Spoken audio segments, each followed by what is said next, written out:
I remember childhood without any friends. Just me and my imagination. Kids could be little demons. It was hard enough dealing with the ones in my head. But you meet a real monster, that's when you grow up fast.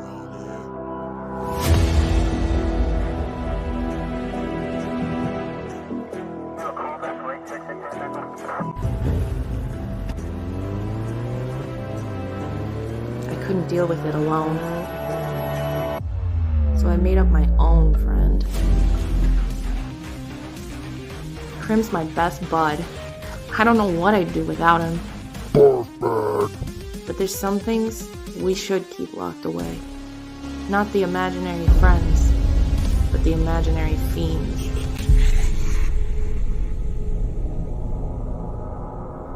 Crim, where are you?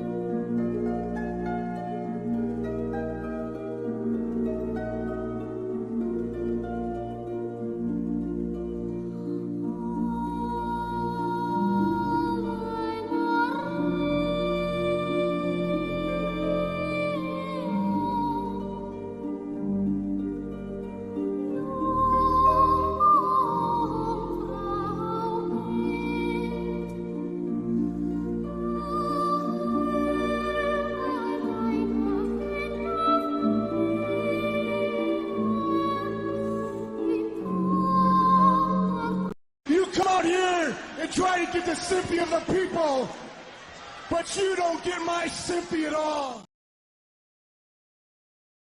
Awesome. Awesome to the max. Tommy! What's happening, Philip? How are you? I'm doing pretty good. Check this out. Let's go big. Let's go Whoa. big right here. Flipping it up, okay. Yeah. Learning some skills, upgrading. Yep. I'm about to start the final 10 extra pages that John added on to Omega Storm. Added pages. I like to hear that. Added pages. I'll be doing that this week. I'll be doing the layouts for that this week. Then it'll be like 3 weeks to get those 10 pages done. And then I start the graveyard shift, dude. I'm big time. Going to the big house. Yeah, that's going to be, I view that as my X-Men. You know, this is my shot at glory. I got the big book. It's like the, top 4 or 5 CG books. So I'm not going to let the people down. I'm going to kick it up at least 2 more gears. Awesome. And draw my ass off and hopefully make a lot of money for everyone and bring some goodwill into CG. If they need some help writing that, you know a guy. Who? I'm joking. Mark. Filthy Mark Poulton. That he just launched a campaign too. We got to get him on soon. Oh, big surprise! Mark just launched a campaign. What else is new? It's just another week in CG launching another campaign. That dude's an out of control maniac. He's a psychomaniac. We got some people in the chat, guys. Thank you for tuning in. Getting back into these little sketch and Schill streams with my boy Tommy here. Took a little break. Had a lot of writing to do, a lot of campaigning to do. We got Texas Zombie in the chat. We got R33S3. What's up? Hail Zaid boys. Jay Ryan says, Tommy. Jay Ryan, that's my boy. That's my boy. Right. Got J Dalla Ranada in here, says, is this the Tommy D, a comic guy Phil keeps talking about? Yes. Who the hell else would it be? That's right. Tommy the Pencil Patterson. That's what they call him in the ring. Tommy the Pencil Dick Patterson. That's what they used to call me in middle school.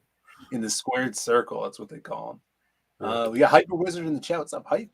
I got a bag case of Zayts. It's only one cure, brother. Back to Lost Pages. Survive Infinity. You got to get infused with Magic Johnson's blood. That's right. We're going to be talking about a cool book today that needs some help getting funded. But before we do that, while our boy is on his way in here, I got some mail. John Malin? No, not from John.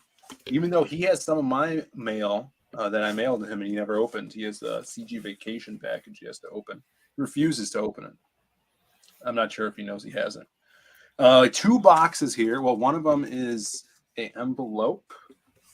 And this one, I'm going to cover the address.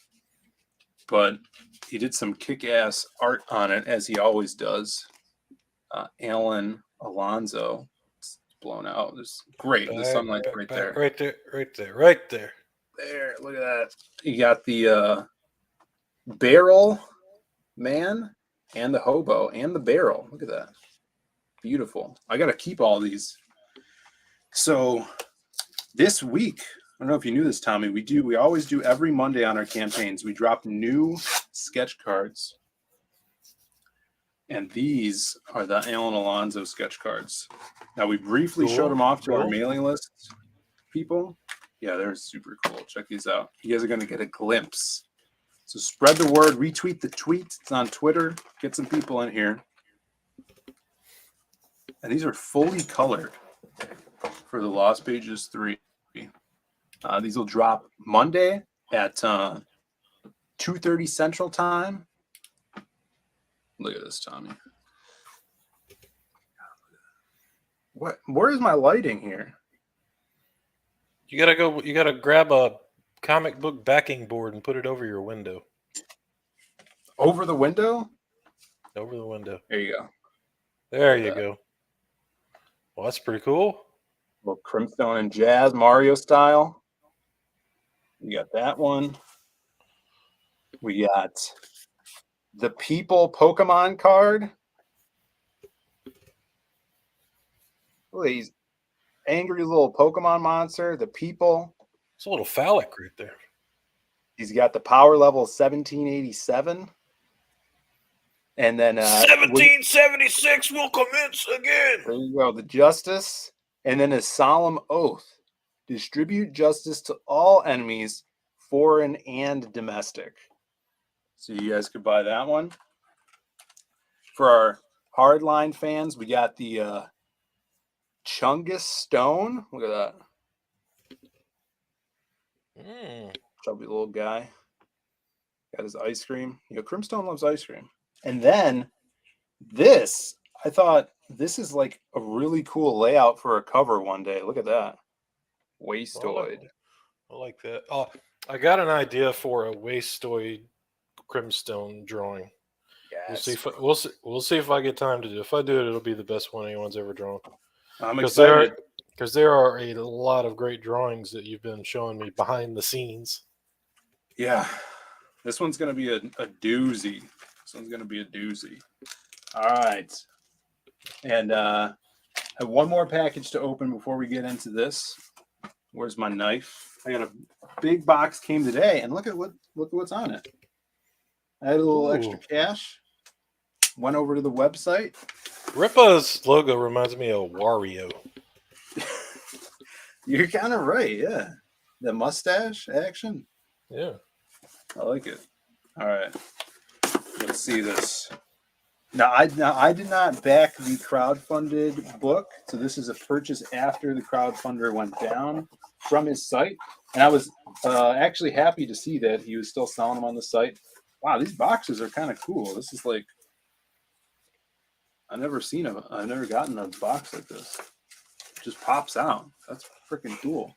I think maybe they're making them themselves. Thick book. Wait, show us the box. How'd the box work again? So you put the comic in these like little holders. Yeah. This Ripa with the upgrading the technology, bro. What? And then it rolls in. Yeah, man.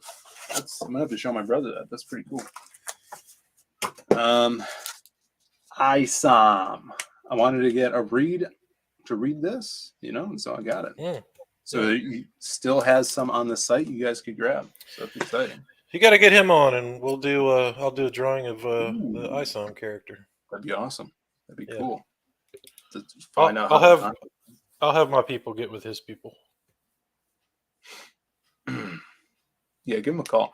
Hyper Wizard says the only cure for Zades is bacon books. Like pork. Bacon books? Bacon soda that works on bee stings. Oh, is that what it is? Bacon soda and pack it on your bee sting. People are saying that book is extra thick. Extra thick! Without further ado, we already got Tommy drawn. We're going to bring the man in himself. He's been around the chats forever. You guys have seen him in here. And he did what we call a ninja launch. He dropped the book. Here he is, ladies and gentlemen. Do we have a intro for him? Here we go.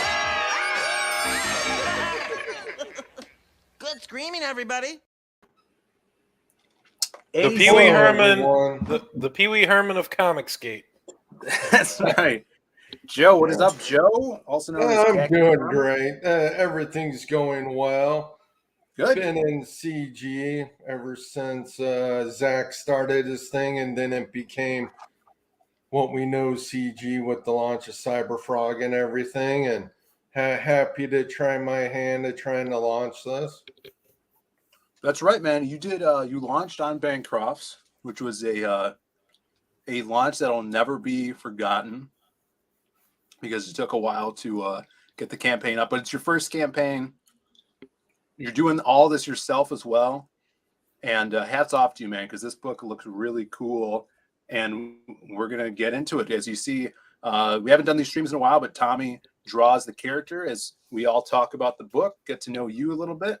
And we got some awesome people in the chat. Hopefully they'll dig the book. I know a lot of them are already backed on day one. Like I think Admiral Whack said he backed our boys in the chat right now. But if you guys are looking to grab a kick-ass book, the link is in the description. If mods could drop it, and then I'll pin the actual link to the top of the chat. But Joe, I Vengeance. Give us a little pitch to the story before we get into this. Oh, sure thing. I Vengeance is a story I created when my mom was going through chemo and I was taking care of her. So basically, it is a story of a young 20-something going to college, working, and then she takes care of her grandfather, who's a World War II vet. And then something goes bump in the night. There's a home invasion. And she decides to use the skills she was taught to kick ass. And then she finds that there's things called magic and dark creatures, and she accepts a gift. And that gift allows her to not die and fight for vengeance and make more people die and have the bodies hit the floor. I like that. Make more people die. I like it. Beautiful art on this campaign. I know I'm probably lagging a little bit. I apologize for that. Should be better now. But your team is awesome. You got the amazing, if I remember correctly, Rod Looper drawing the interiors. Yes. Rod Looper's interiors, that picture, Kanan White with Kyle Ritter colors. And then I had one guy did the first 10 pages. That's Ted. And then Matt Yackey's doing colors. And Eric Weathers said he'd let her if I've already have 21 pages done. So I spent my own money. So it'd be a shame if I didn't fund because, man, I'd really like to get this out. Of course, you can see Bond's artist. And she did some awesome wolf art. Oh, cool. Yeah, man. I know how that is. Like with the Lost Pages 3, we started getting pages done before we launched the campaign as well. So we were using money from the previous campaign, but you're just outright out of pocket getting like you said 21 pages done already, which is a great head start. How many pages will this be fully when it's done? Well, I spent enough to get 21 pages. I have about 16 colored, and then I have my covers. You can imagine how much money I spent. Sure. And I don't have any more to spend. You got to start playing the lotto. Yeah, Yeah, well, I'm passionate, you know, when Yeah. I backed 100 books. I've always Jesus. believed in CG, and when EVS showed the way and he said anybody can do it, I decided, you know what, I'm going to give it a try. I'm going to spend my own money. I'm going to put forth the effort and let CG decide, do they want this book? Do they not want this book? If they don't want it, well, yeah, I'm out several $1,000s, but I believe so passionately in this art form, in this creative endeavor. Cyberfrog was my first book I've ever bought for comics since the mid 90s when it collapsed. I was done. My comic collection got stolen after that. I was like, you know what? Oh. I'm moving on. Yeah. So I'm pinning the link in the chat, guys. I just dropped it. If you want to look along with us at the campaign. So, Joe, what is your? I know you were a teacher for a long time, and you said that you had stopped reading comics back in the '90s. What were you picking up back then? Back in the day when you did enjoy reading comics, going to the shops and stuff like that. What's kind of like your favorite stuff you were picking up back then? Well, you see, when I was in school, I thought Spawn art was good, but that wasn't really what interested me because I saw, although the art was nice, I thought it Yeah. was a little too simplistic. I loved the comics. My last comic I ever bought was Witchblade because I loved the idea of an average person finding an artifact and then they do amazing things. I have a similar story, but it's different because my character, she's dying and she gets offered this artifact and she has to accept it. It basically becomes part of her, and she basically turns into living stone. And so, to me, how many people would make that choice? But other comics I thoroughly enjoyed. I like Young Bloods. I liked anything that told a great story because, like for me, when I looked at superheroes I liked growing up, I loved Superman. First comic I ever bought was Superman and Fantastic Four. The Thing was my number one comic because he reminded me of me. I had a lot of problems, health problems growing up, but I was indomitable will. I could take anything. I was durable. I'd make it happen. I was just that kind of guy. And Smoked a then lot of growing cigars, up, wore trench coats a lot. How many trench I coats did you didn't wear trench coats. Had a lot of scars though. And this is kind of cool because she kind of has like when she's stoned, it reminds me, especially in this art here, like the skin of the Thing, you know. So she kind of has that female thing, which is much better because she's hot, which is awesome. And I heard you talking about your book on other streams as well. We get to see her where she has her powers and it's very new to her. And I remember you were talking about how I think if we look at the awesome Oliver Isabedra piece here, Oh, where that she's is actually transforming. amazing. Yeah, That's when so she's cool. Look at this. actually turning Love this. full form. Sorry for interrupting. Right. No. I totally agree. That's why I wanted you to talk about. So it seems like from what I heard you talk about in the past is at first she can only turn like her arm to stone, but then eventually throughout the story she gets her whole full form, like her full power. Is that right? That is correct. And she's not permanently that way. That's her armored form. And so she can mentally, it's almost instantaneously. But when she does her Yeah. full body, it takes a little time for it to happen. Kind of like right there, Yeah, you this see is so her cool. changing. And then yeah, for sure. The mark around her belly button, does that have anything to do with her power? Yes, she actually had the tattoo. You know how college kids are, they want a bit Yeah. cool tattoos, whatever. But it's actually where the artifact is located. It puts an Ankh tattoo for eternal life because you literally have eternal life when you have that artifact in you because you're stoned. Very cool. So what is this piece specifically going to be used for? Because I love Oliver's work, actually working with him on a new IP, I think Top Secret hype out in the chat. He's doing some amazing work. He's also working with Joe Sontag on a Reaper Destroyer side story. So what's this going to be used for? All right. I had originally planned to make it a trading card print. It was so good.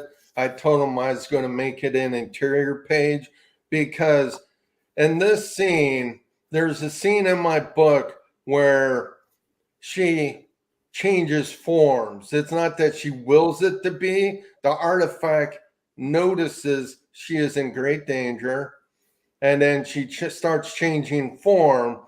And this is her first form change. And then she gets into a really big fight with one of the main bad guys, which is the Rob Willis piece.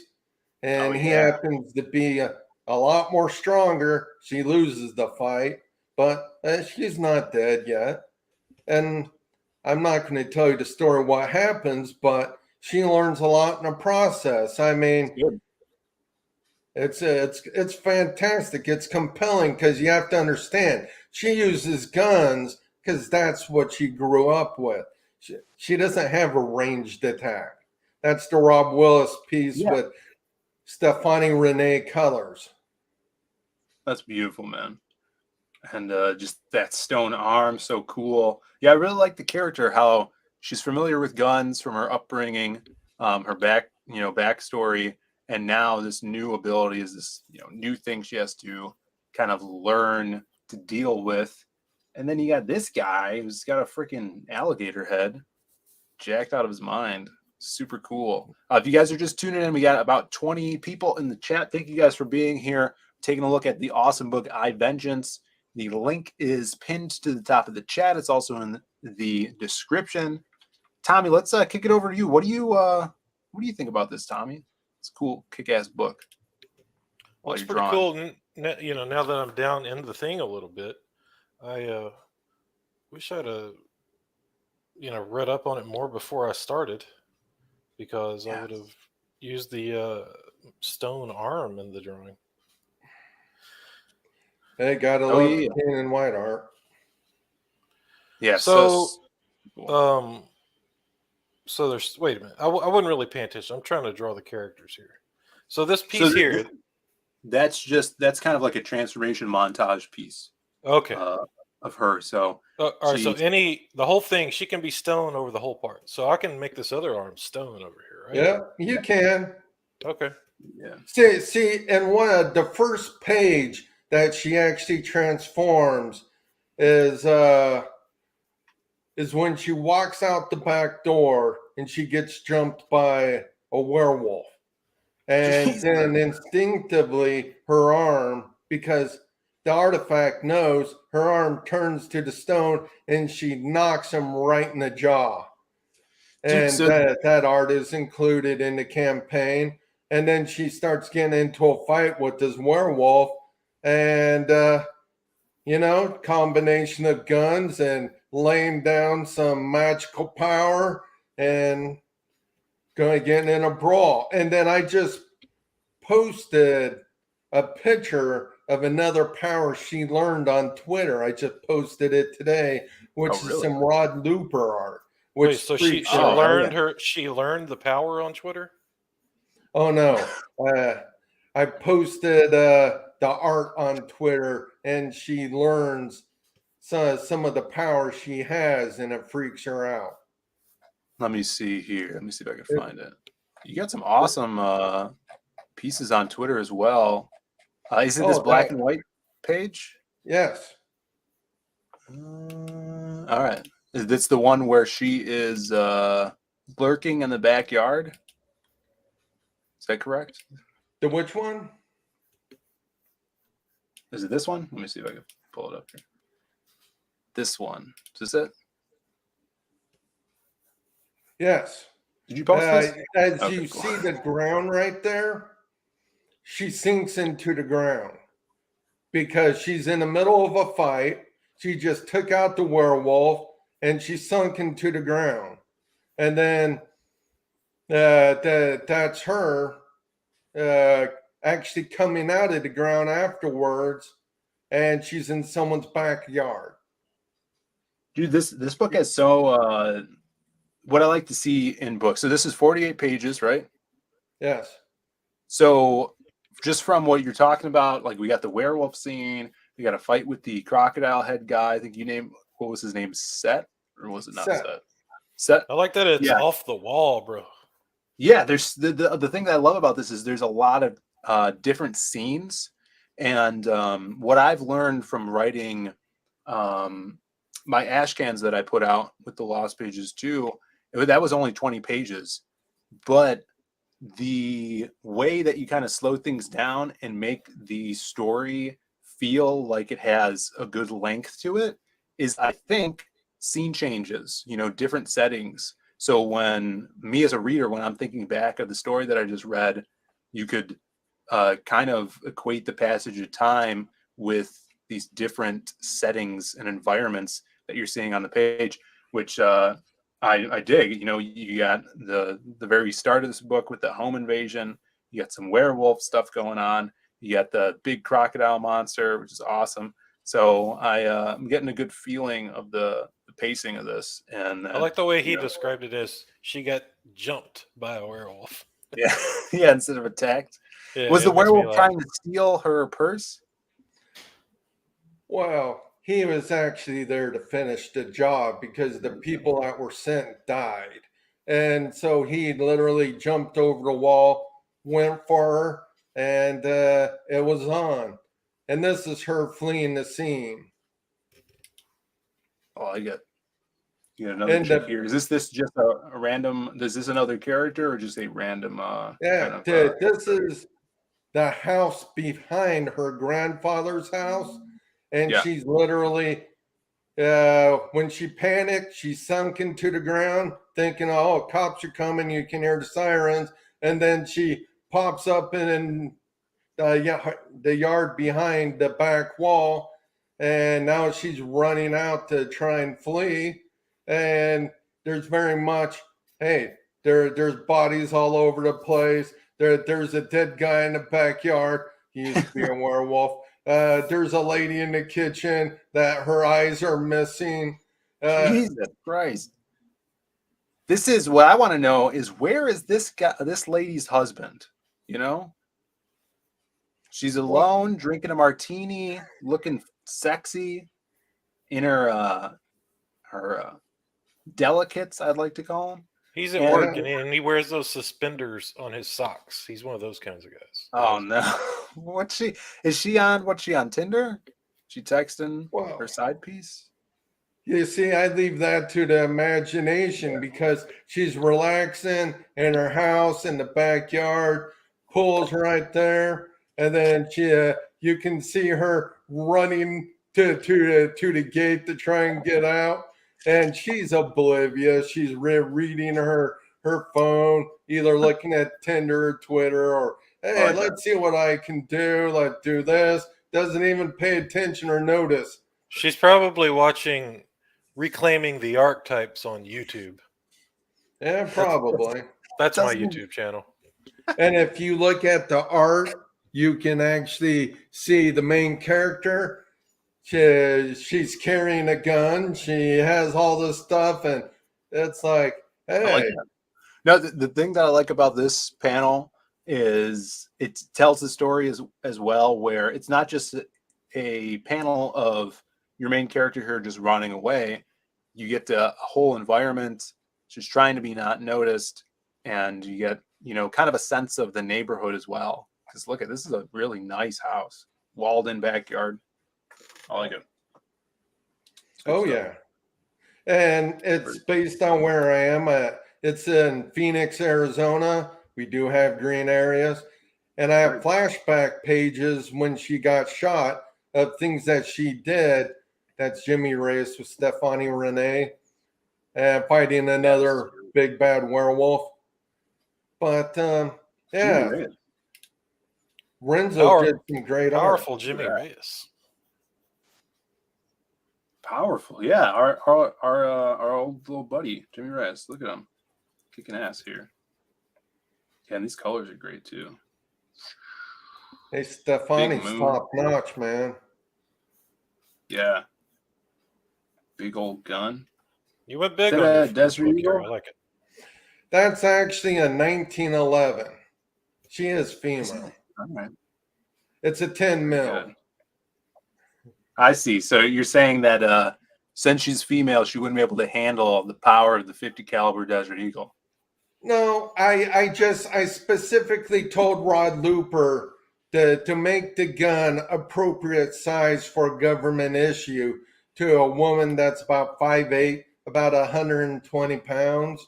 And so he did just that. I like it. I know a lot of women that size that can fire 10 mil. The gun just looks big. So these pages, I heard that Mark actually helped you write some of these introduction pages. Is that right? Right.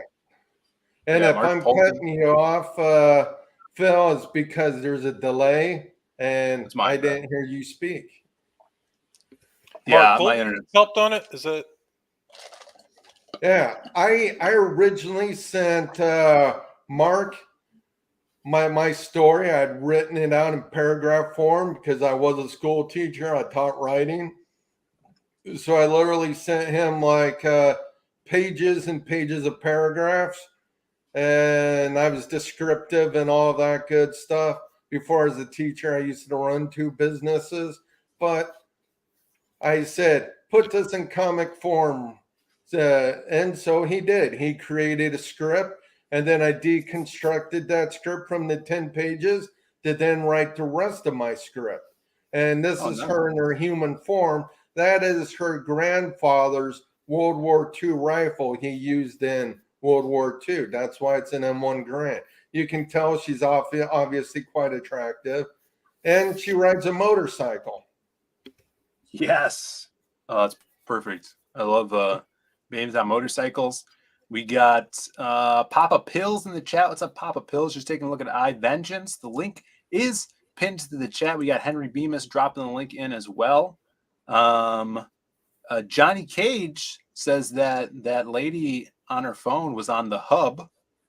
There's no proof of that. We had another person. Oh yeah, Gordon Goodbrother was saying she's streaming that dating show with the MILFs and their sons. Yeah, that's MILF Manor. You guys can watch that on TLC.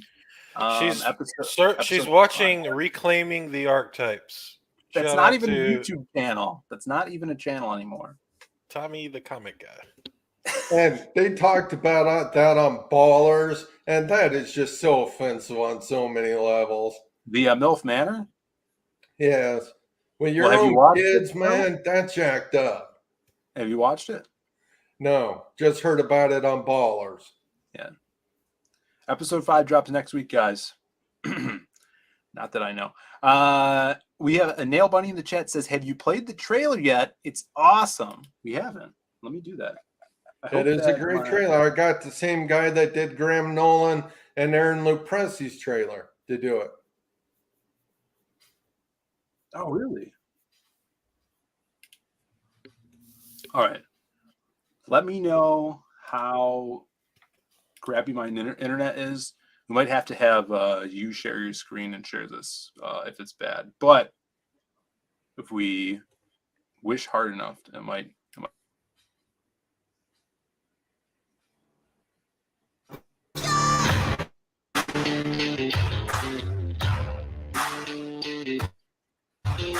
How bad is it?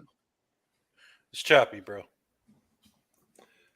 Well, I can pull it up quickly. Joe, could you share your screen with it? Cool. Oh, sure Thank you. thing. Just apologize. getting it. I'll take just a second.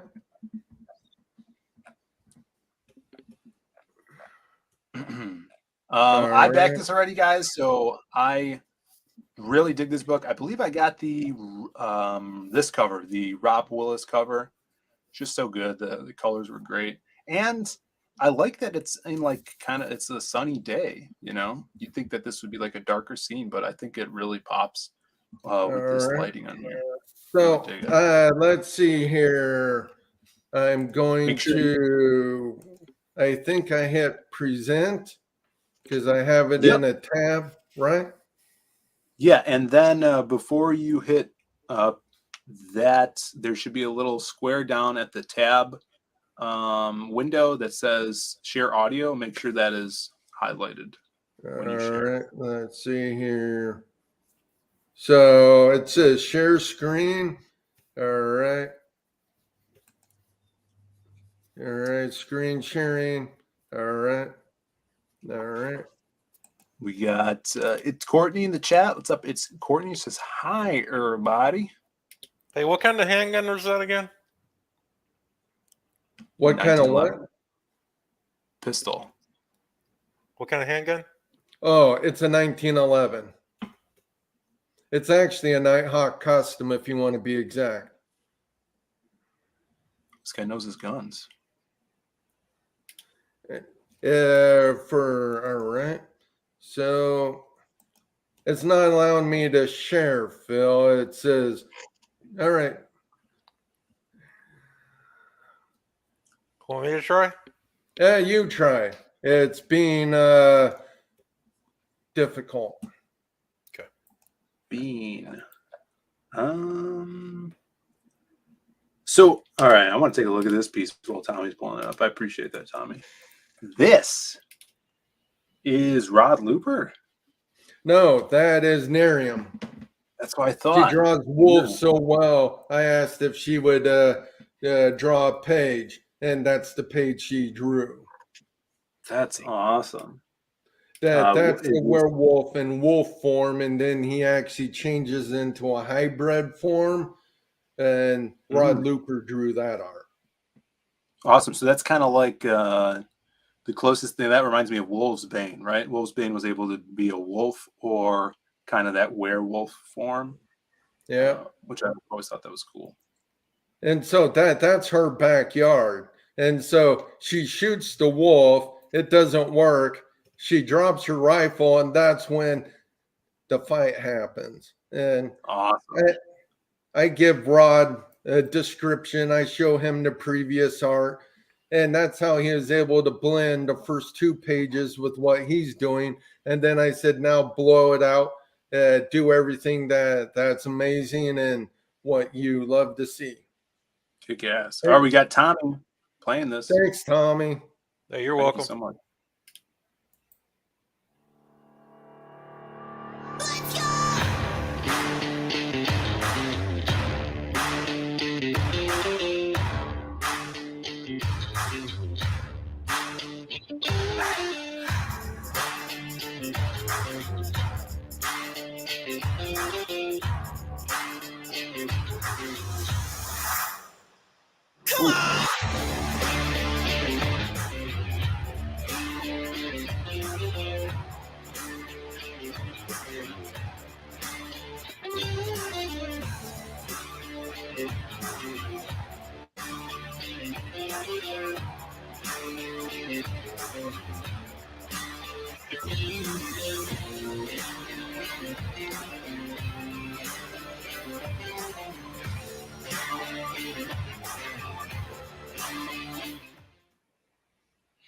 Awesome. That How was can a you awesome trailer. not be happy about that? Yeah, so cool. Very kick-ass trailer. We got Gordon Goodbrother say, Tommy, now's not the time for that kind of shopping. Yeah. Dude, did my dildo show up over here on the screen on accident? Oh no, God. No, just the guns. Gordon Goodbrother brings those kinds of jokes out of me. He's an animal. Well, you have the first story is her seeking vengeance against the people that attacked her. But if there's a book 2 after book 1, which I want, I have 4 stories planned out. It turns into a much wider world. Finds out that there's more than just what she thinks there is.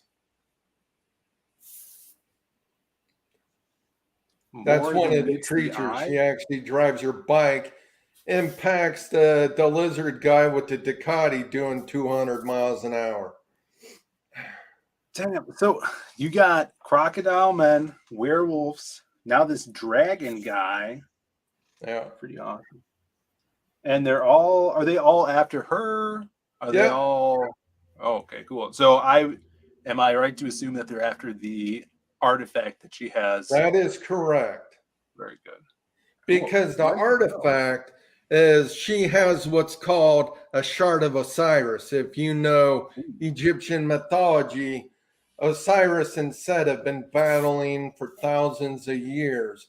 And since she has the shard of Osiris after Osiris was slain, Set has a jewel like Osiris did, but Osiris, that jewel got shattered. And so she has one of those shards and he wants it. And that dragon looking dude is one of his chief enforcers. Phill sharded his pants right before we started. Yeah. And so, hey, yeah, you can think of all kinds of interesting things.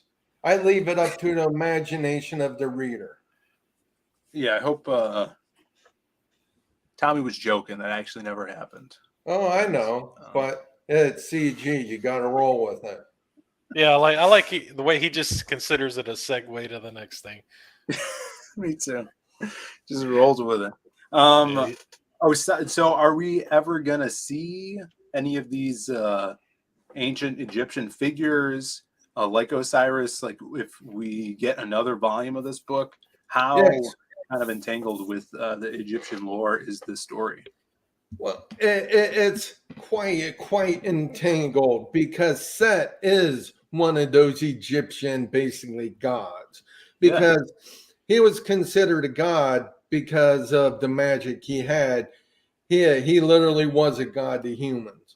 Sure. And so when the flood happened, it's in my story, wiped out everything. And they used magic to control a lot of things, caused a lot of cataclysm. And so he appears when she has the shard. He is the first ancient Egyptian deity you see. Set's been killing a lot of the ancients because he wants to be the only one that has his level of power. But there will be others, and there are other creatures like ancient vampires and werewolves and other different types of mages and that kind of fun stuff. And you actually get to see some ancient buildings too, which will be in book 2 if it comes out, for the simple fact that I'm considering showing a sneak peek for at the end of book 1, just because it's the power source. This is where it all happened. So you say you taught writing for years? Yes. So you probably got a shitload more ideas, right? Yes, I do. Yeah. You see, when I think of ideas, I come up with probably a couple of dozen ideas every day. Right. And then I can remember those ideas because I have a very high retention for memory.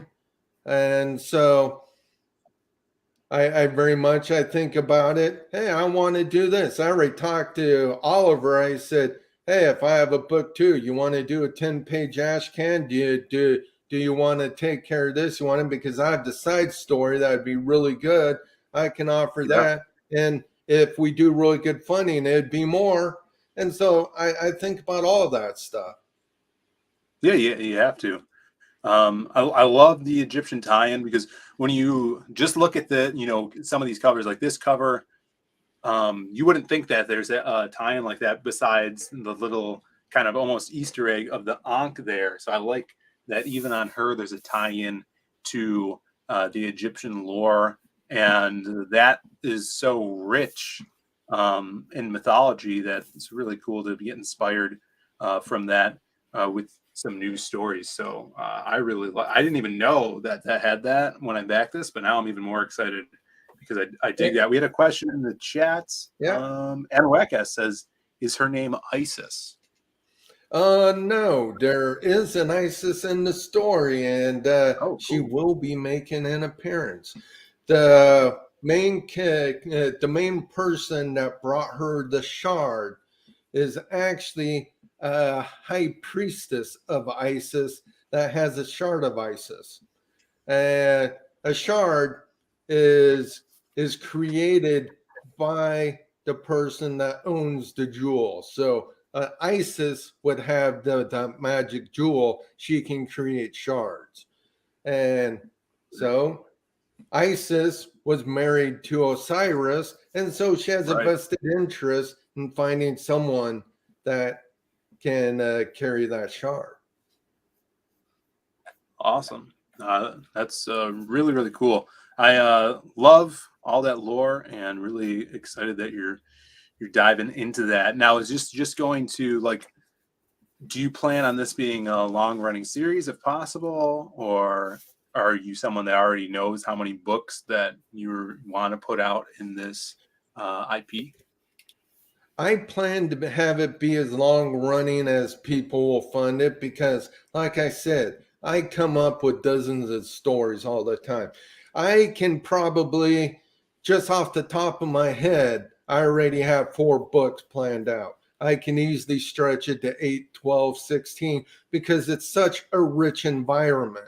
There is such fascinating things. I will let you in on a little history is I actually have Atlantis, the mythology, actually in my book because that's how the magic goes wrong. Is Atlantis gets destroyed and then they basically form what becomes ancient Egypt thousands of years later. Now, if you That's look at cool. her left hand, sorry for interrupting, Phil. No, you're good. Look in her left hand. Do you see what she has in her hand? Yes. The heart. It's a heart. It's bleeding. It's also on fire.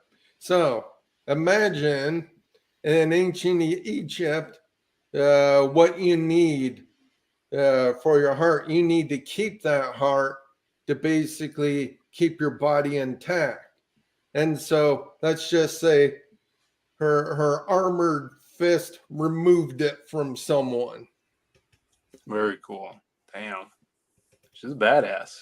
I like it. I love the whole, doing Atlantis in there too. If you guys are follow our show, we talk about mainstream archaeology and how they're constantly lying to us, right? They're denying this Atlantis stuff. They're denying that the pyramids are older than they say they are. This is a good time. So if you guys are like us, mainstream archaeologist deniers, then I would suggest back this book.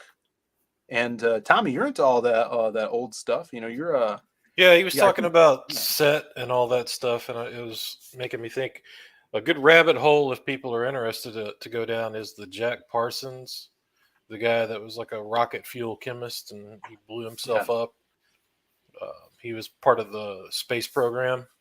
Real interesting character. He was trying to create a homunculus and he blew himself up, but he was also like big time into the occult, and it's crazy stuff. I don't want to take this too far off the rails, but look into Jack Parsons. Hey, we'll wait till the Golem shows up. That will be fun. That's part of book 2 if it gets funded. Ooh, Cool. so much in this story. I'm glad you have a lot of it fleshed out already. You're ready for the future of this. And if you guys dig what you're seeing, we need you to jump on board, back High Vengeance, Blood Oath. If you guys were there for the launch of this book, Joe didn't have some of the covers up. So now you can get all the covers on the campaign, whether it be the Canaan White cover, the Joshua Lamb cover with that werewolf, Jimmy Reyes, the Full Moon cover. We got the Cover D Rob Willis cover as well, which is the one I grabbed. You weren't able to get those, a couple of days after launch, but we got those up and running on the campaign. Or you can get one of everything, which is, I believe, And that's thanks 4 to books, you, right? Phill, I added add-ons. Oh, awesome. There's add-ons now as well. Great. Yeah, definitely wanted, add-ons are really important. And I know this is your first campaign, so I was happy to help, putting those on. I help you put those. And if anybody there for wants you. that amazing But yeah, very Rob simple Willis art, I campaign offer too. it. Not a lot of. Phill, I'm going to need you to shut up for a second. Oh, And yeah, let him the talk. Rob Willis art for sale. I'm That's sorry, the it's my delay. internet. Hey, man, I normally don't interrupt people. That's just bad radio, as EVS would say. But the Rob Willis art, I am offering it. If we fund and you want to back it, hey, man, I'm happy to sell it to you, and I'll give you one of everything with the price. Awesome. I love it. How's this here, Tommy? Let me get a little close up. I am normally a lot faster. We're getting back into gear here. We're going to do these regularly, right, Phill? That's what you said the other day. Hey, it looks great, Tommy. I said that. Yeah. Did you mean it? We will do that regularly. Yeah, I'd yeah. like to do Dude, it- there's so many books that launch this month. It's insane. Yeah. Normally, I'd be done with this thing. I don't know. A little slow today. I was scrambling to get in here. My dog he's out there having a day. And I think that looks amazing. Yeah, you'll have to send me a digital copy so I can show your work. Yeah, Hell yeah. no problem. Yeah, Tommy usually throws it up on Twitter. The thing that's amazing about CG, Phill, is if you can create it, if you can imagine it, if you put forth the effort, you have a chance to create something incredible. Like what you did with Lost Pages or Mandy with all her things, or yeah, you have Sovereign Wolf and Eddie, and so many others have done so many things. Hey, Joe Sontag, yeah, he has his job. He does his things. You look at Sean, you have all these amazing possibilities. It's all up to the backer on what they want to back. And I have a lot of story. I love the character. I love what's possible. And who doesn't want a kick-ass chick that shoots people, rips out their hearts, breaks their backs, and there's actually one scene where she actually rips a guy in half. Jesus, that's awesome. And his Brutal. entrails spill onto the ground onto some freaked out gunman that runs away. That's awesome. So cool. You got Past Master Dan in the chat. What's up? He says, I'm ready for CG to ascend. That's right. We're trying. The man is a visionary. That's right. Yeah, you can tell that this guy here, he's full of ideas. I can feel it. I can hear it. Well, also, the way he's excited the about way it. he's describing his book, it excites me. And He sounds just like John Wayne when he talks. It's crazy. Hell yeah. That's the Duke. Yeah. Dude, he's out in Arizona. I think that's where John Wayne lived. Hey, I'm from the Valley. I was born in Phoenix. I'll tell you, after I got canceled from teaching because I taught critical thinking, that they don't want students to be free thinking. I thought my college education, I basically wasted a bunch of money because I have 3 university degrees. But then I thought to myself, listening to EVS, I was like, yeah, why not use that to write? Because I also have a history degree. And so I use my history, I use my writing, and I use that to create stories, to be able to do things. Sometimes I'll create just for fun. I actually created a story based on EVS world of what do humans do to fight the Vespas. It'll probably never get out, but it was a lot of fun to see what humans would do against the big bugs. And considering in Arizona, where it's constitutional carry, and how many people have Barretts and other such toys. That must be awesome out there. So Easy. you got canceled for teaching critical thinking.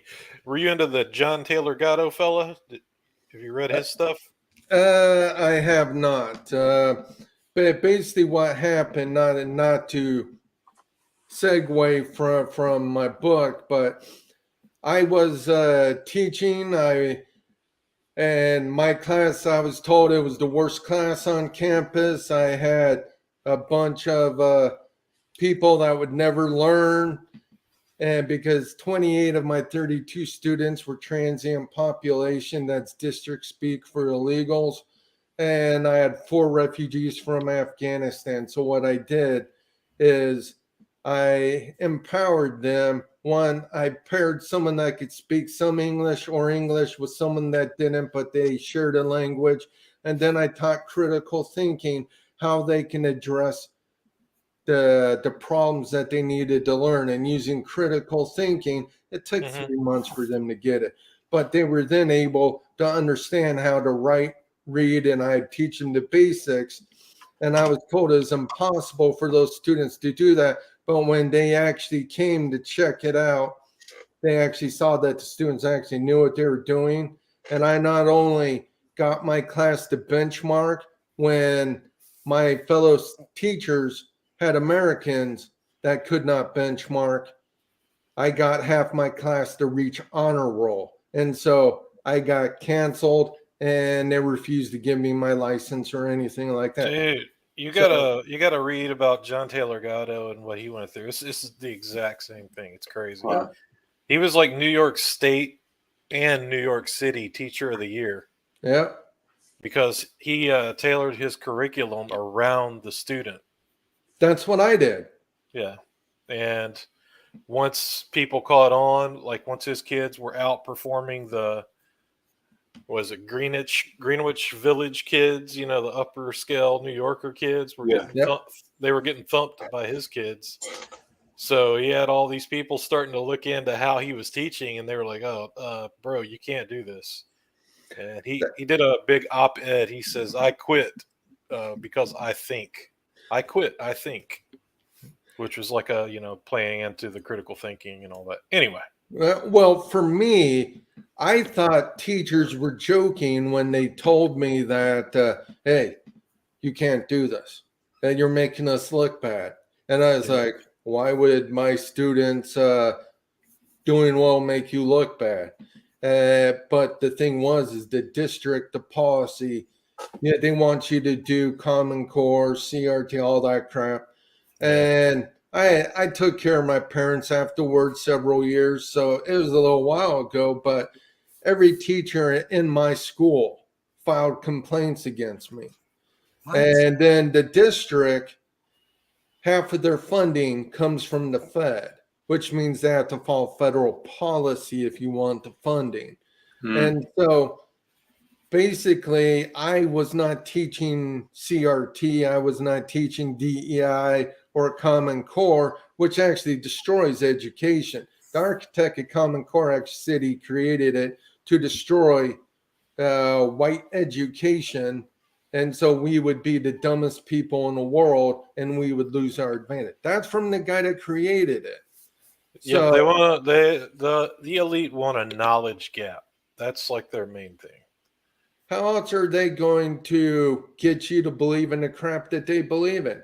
So when I look at my book and this character, she's a critical thinker. If she's bleeding out and she can't move and her grandfather is in bed, she doesn't know if there's still bad guys here. Of course, she's going to say yes. Hey, sign me up. And she gets the artifact. That's what I call them. It's a shard. Artifact is anything that can't be destroyed unless it's from an equal power. And she decides that time to kick ass. She gives up her human nature. She's no longer flesh unless she loses the artifact, which would be hard to do. And this is the first time she actually gets her ass kicked is when Seth plays with her like a rag doll. Dude, that's an awesome point that you have in your book. I love when main characters of comics get their ass kicked. I think it brings more weight to the story, more risk, of course, and showing that the character does have a weakness that can be taken advantage of, and they're not just super overpowered. So I'm glad that you pointed that out. That's a sign of good storytelling to me, and an overarching story. And that I agree, and that's why she's learning the powers, because it's like having a new car. You don't know how to drive some of these fancy cars or a new computer. See, Superman was my first comic. I loved Superman, but I hated he was so overpowered, and I understood why. The guy's practically invulnerable. And so no, it doesn't matter which comic, why I don't read, did it like Spawn, except for some artwork. Because when you have Hellfire, you can't die, you have whatever. I'm not interested. I want a story that captivates you, at least with the thing. He can still lose. One of my favorite stories I ever read was Thing versus Hulk. And we all know how that turned out. But the Hulk appreciated the Thing had guts. He willing to stand up. First time I ever saw the Thing bleed. But the Hulk also appreciated that he also made him suffer too. Yeah. Yeah, that's a big thing about, timeless stories is the suffering of a character, in any form, a loss of someone or, physical suffering.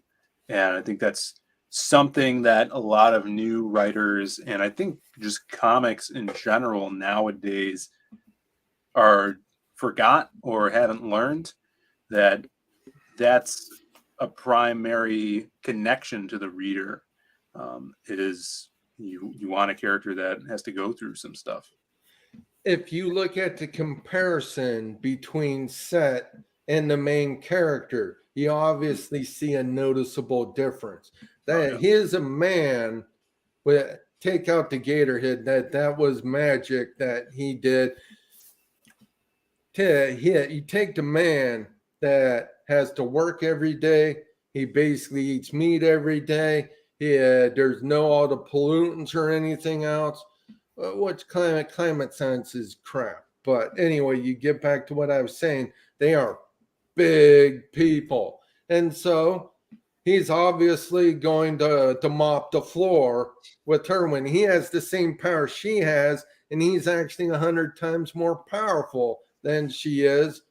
But he's not going to kill her outright because he wants to play with her. If he just destroys her, he can't take the shard. It's awesome. 1 second. Hold it. Hold it. We have a lurker in the chat, ladies and gentlemen, pointed out by the chat themselves. Mr. Shane Davis. What is up, Shane? sending the first $2 super chat. I appreciate it, Shane. He says, "Hey guys, Shelby hit me up in DMs." Now that's big news. Shelby, Shane's been telling me that Shelby's been MIA. He's wondering where Shelby's been. So that's big news. Shelby hit me up in DMs, which is great. Hail Shelby, hail Shane. And Shane, just for that $2, you get a bonk, but this is a special bonk too. I'm going to make Shane a standard moderator in the chat. And for those $2. And of course, here is a bonk. If you guys do super chat, you'll always get a very special bonk as a thank you. Here you go.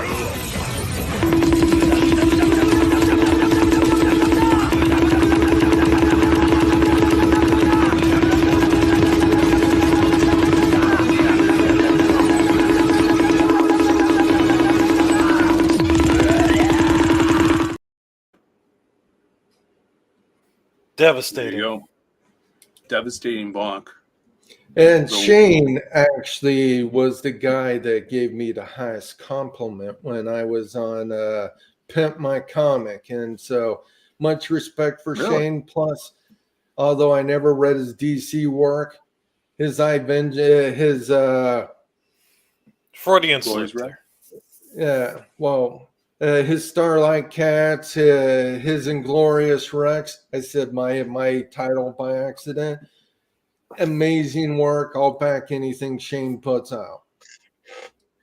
Hell yeah. Yeah. I was just looking at some of his old Batman work the other day on a stream as well. But yeah, Inglorious Rex 2 is still up on his site. So go to 9livescomics.com. I believe that's the site.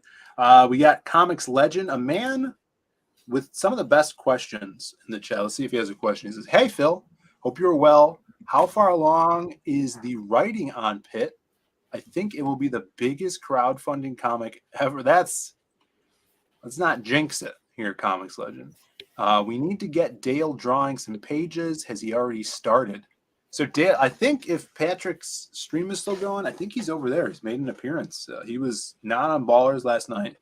I know he's hard at work. He's getting that Rambo cover done for Mr. Meyer. So he's working on that. And he said the next thing he wants to do is a Pitt omnibus cover. So that's in the works. As for the new Pitt stuff, we want to get that out after we get the omnibus out.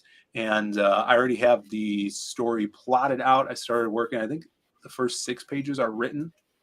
I want to focus on the omnibus. So thank you for asking about Pitt. It's going to be really, really fun. Shane Davis says, "I don't want a wrench. Wrenches shouldn't be for sale. Take it away." No, you got a wrench, Shane. So there you go. Shane sold out after the first season of Pimp My Double Wide. I think that's you guys ever watch Pimp My Ride? Remember that show? Do you guys remember when Stefan Marbury had his mental breakdown? He was streaming on, I think it was Stick Cam. I was at work, and he was eating He was eating Vaseline out of a jar. He lost his damn mind. I have no idea what you're talking about, Tommy. Well, neither do I. Moving along. All right, I Vengeance, everybody. Let's check in on this awesome Tommy art. We're getting there. We're getting there. This one isn't going to be. Yeah, So Stone cool. Hand. That's so cool. I want him to say, "Buy my book, I Vengeance, Pilgrim." Hey, any help is greatly appreciated. You guys get me to my funding. I would be greatly appreciated. There will be a book too. And I plan to do an art contest if we make it to 15 plus, because I want to see how people create art. I want to see people do the main character, do some of the side characters you see, or the main bad guy. I want you to kick ass. I mean, that there's a part in the story where you saw the heart in the hand where she actually hits a guy and she rips his heart out, and he sees with a gaping hole in his chest. She actually sees him, his eyes go dark holding that heart. It's hey, there's all kinds of stories you can do. Dude, that's amazing. Yeah, lots of action, lots of awesome monsters in this. Badass babe on a motorcycle. What more do you guys want? Back this book today. And let's see, we have how many more days left on this? I think I said, did it say 18? 16 days left. And then that's the first 30, right? So you're able to extend after the 16 days. Well, I do not know because I believe that EVS said that if you do not reach your goal, you do not extend. Well, that's only for in demand. So you could always extend once, even if you don't make your goal. So like at the end of these 16 days, you can extend another 30 if you set your first 30 days to 30. Right. So when Of you do, course. yeah, you got to be careful though. When you do that and you're going to extend, you have to set that number to 60. So that'll be the full amount of days when you do Yeah. extend on that final day. So just keep that in mind. All right. Yeah. So you guys do have time. And of course, if you are not able to back today, you can always hit this follow button. That will give you all the updates that Joe puts out for this campaign as a little reminder to back. And yeah, it's a great book. I would definitely grab it. Sorry. Yeah. I'm on Twitter at AZCactus. You've probably seen me. And I'm starting a YouTube. I started it when I had a brain tumor, so I don't have a lot of videos. But I will be working on getting more videos up and figuring out streaming. Mandy said she'd show me how to stream. It all depends on when she has time. How's that stuff going? Is that taken care of? The what stuff? The brain tumor stuff. Oh, well, they removed a 5.5 centimeter tumor through my nose. And now they're just going to be removing the remnants, doing non-invasive things. So yeah, for the most part, I'm doing great. It's good. Cool. And I know too much detail, but no. I ask. I'm as interested in people's story as I am their stories. Well, it's quite interesting, Tommy, because for me, after I got done taking care of my parents, 24/7 home care destroys you. And I actually thought I was going to die. But in reality, it was the tumor happening. And then I got COVID twice. I wasn't in the hospital as long as John, but that was a real bitch. And then I found out about the tumor, lost 40 pounds of muscle, and it nearly almost killed me. And now I'm back to going to the gym, getting everything taken care of. I'm on the carnivore diet. Funny thing is I told Ethan he should do carnivore months before he did. But Yeah. hey, man, I'm happy that he decided to do what Graham and everybody's doing. It's not about who's first, it's about getting healthier. And that's what I'm focusing on. Anybody that wants to be healthy, do carnivore. I can't even eat the other crap because it'll make me sick now that I'm off it. It's also badass too, Only meat. Yeah, we just like last week we won a freezer and half a cow, and let me tell you, that's a lot of meat. Our freezer we had to put it in the second freezer we have. It's crazy. What?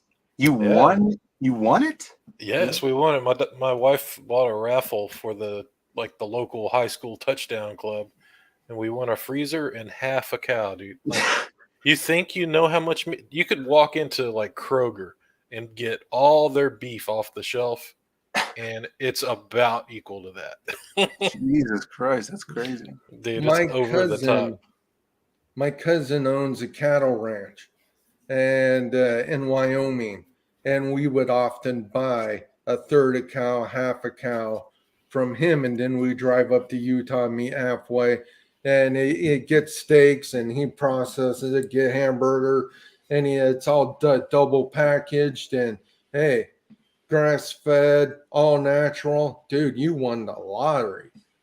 Oh, no doubt. And it's real. It's way more bloody than normal meat you get in the grocery store. Of course, they're sitting on those giant maxi pads in the Yeah. package. But anyway, enough about that. I Vengeance. This is a cool looking book. Disgusting. It is amazing. Yes, I saw we got a Peter Orchard in the chat. Just joined us. Thanks for coming in, Peter Orchard. He's doing some awesome sketch cards for us. Just taking a look at I Vengeance, wrapping this up. Tommy's doing an amazing art piece, which I'm sure he will post on Twitter. If you guys are following Tommy at Tommy the Comic Guy, this is a kick-ass piece of I Vengeance. What's the main character's name, Joe? Her name is Alyssa. I wanted a different Alyssa. name than everybody else, so I decided to Yeah. go with Alyssa. Like it. Great stuff. Or All right, to guys. the bad guys. Sorry. Go ahead. Go I ahead. said to the bad guys, the villains, they call her Osiris because she has a shard of Osiris. I like that. That's cool. I dig that. I dig all the lore. I'm glad we were able to talk to you about all this because I wasn't aware about, Osiris and all of the more intricate parts of the story, which I'm even more excited about now. So if you guys dig this, if you just got here, go back and listen to all the details of the story that Joe talks about and back the book. You could really use the backers. And thank you guys for tuning in, and thanks for coming on, Joe, to talk about this awesome book, man. It's a pleasure, and thanks, Phill and Tommy. Yeah, no problem, brother. Hey, you're welcome. All right, guys. If you guys want to follow Joe, follow him at AZ Cactus Comics, basically everywhere, right? Yeah. Cool. And then definitely follow Tommy. He's got his own channel. He streams during the day, which are awesome streams. Does some drawing. He's finishing up Omega Storm right now, right, Tommy? Yep. It's like 143 pages, but John's adding on 10 more pages. Damn. And then that'll be done. We have a few pages to be inked still, but it should more or less come out on time. Don't quote me on that. And then I'm on to Graveyard Shift, Volume 5 and 6. Hey, Tommy, what do you think about John killing all the main characters? I think he wants his universe to be high stakes, and when you're establishing the lore of a universe, like Marvel and DC, they've been around for 100 years, whatever, and he's accelerated the pace to get that for his little universe, his section of CG. So I think it might be a little fast paced, but it's needed.